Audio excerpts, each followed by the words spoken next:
দুপুরের মধ্যে ৮ অঞ্চলে ঝড়ের আভাস।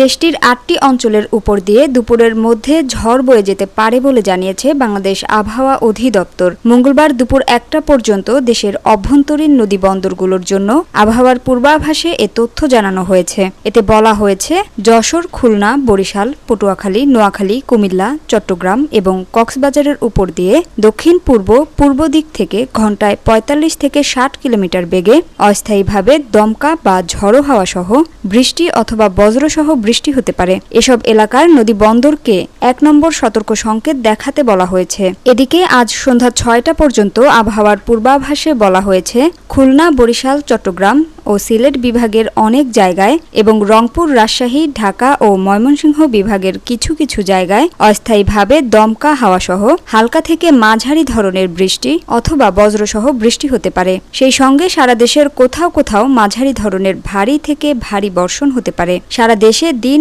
এবং রাতের তাপমাত্রা প্রায় অপরিবর্তিত থাকতে পারে।